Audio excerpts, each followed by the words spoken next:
Assalamualaikum warahmatullahi wabarakatuh. Jumpa lagi dengan M Official Channel. Kali ini guys, kita akan tunjukkan kepada kalian semua yang suka piara udang faname. Piara udang itu dibilang gampang, dibilang sulit, ya sulit.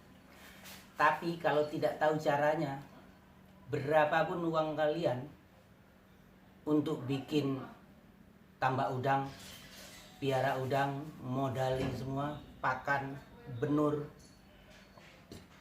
sia-sia. Kenapa? Karena kalian tidak cek. Ada beberapa hal. Piara udang itu yang pertama, lokasinya.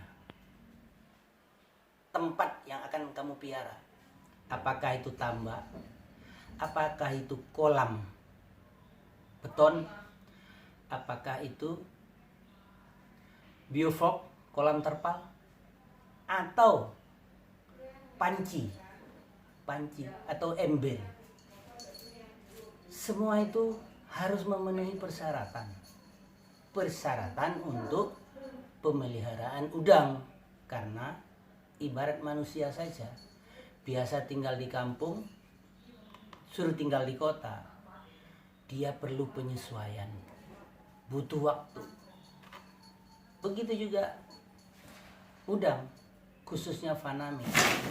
Apabila kamu ingin piara, kamu harus pastikan kolamnya sudah disiapkan dengan benar. Wadah atau tempatnya itu harus benar. Misalnya air, kadar airnya itu berapa? Salinitas, kalau katanya orang yang kuliah di perikanan, salinitas itu kadar garamnya. Kalau kadar garamnya di tambakmu atau di lahanmu itu 25, berarti kamu harus memasukkan benur yang kadar garamnya 25. Minimal 20 sampai 25 range-nya. Tapi kalau tidak, salinitas atau kadar garammu itu 25, kamu masukkan benur yang salinitasnya air tawar 15 atau 10, almarhum Tampias mati. Tidak sesuai, medianya tidak sesuai. Udang faname itu, dari benur itu sudah bisa disetting. Mau dipiara di air asin, air payau, air tawar. Jangan di air cendol, salah. Jadi harus sesuai. Pertama, air tawar itu range-nya, kadar garamnya antara 0 sampai 10. Itu menyesuaikan ke air tawar itu lebih mudah. Sedangkan air payau antara range 10 sampai 20. Itu kadarnya payau, bisa naik, bisa turun, bisa naik, bisa turun. Kemudian air garam atau air asin itu range-nya antara 20 sampai 25. Nah, untuk mengetahui kadar air itu bagaimana caranya? Pakai alat, namanya hidrometer. Itu kita ukur dia. Dari berat jenis air kita tahu. Berat jenis air tawar itu adalah 1. Sedangkan air payau itu 25. Setelah kamu ukur, nah misalnya ini ember. Kamu masukkan alat pengukur itu, dia menunjukkan angka berapa? 1000 atau 1025. Di mana? Kalau dia di 1000, berarti dia mendekati air tawar. Kalau 1025 itu adalah air asin. Kamu harus tahu itu. Jangan masukkan tangan begini kan, nggak bisa. Itu orang nggak sekolah namanya. Nggak bisa ditaruhkan air. Nah, gini, nggak bisa. Pakai ukuran yang jelas. Pakai alat pengukur. Baru tahu. Jangan berandai-andai. Ya, ini saya beritahu. Nah, apabila kamu sudah melaksanakan tes kadar air, persiapan lahan. Kamu ini mau secara modern, intensif, semi intensif, atau tradisional. Jadi perlakuannya berbeda walaupun tidak berbeda banyak. Kalau intensif itu pakai kincir, membuat gelembung-gelembung. Sekarang pertanyaan, zaman dulu, mbah-mbah dulu tidak pakai kincir, alam. Hasilnya bagus. Kenapa? Karena dulu persiapan lahannya itu tidak diracun. Sekarang diracun, cun. Hari-hari diracun. Kalau tiap hari diracun, itu 1 meter kedalaman lumpur, itu akan mati. Semua yang ada mati. Nah, untuk itu, sekarang berhenti pakai racun. Tidak usah pakai racun lagi. Paham? Nah, untuk itu guys, persiapan lahan itu penting. Kadar air itu penting. Benur, asal benur, kualitas benur itu juga penting. Saya ingin buktikan kepada kamu bahwa saya punya tempat di rumah itu hanya dipiara ikan air tawar kecil-kecil. Sudah berminggu-minggu saya taruh air tawar di situ. Kemudian saya masukkan benur. Buktinya benur itu sampai sekarang sehat. Jadi kalau tidak punya cukup ilmu, jangan kerja tambak. Sehingga akhirnya bibitnya orang salah, bibitnya orang kualitas jelek.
Kali akeh ya, Pak ya.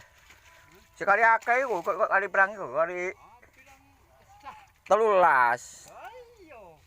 13 sak.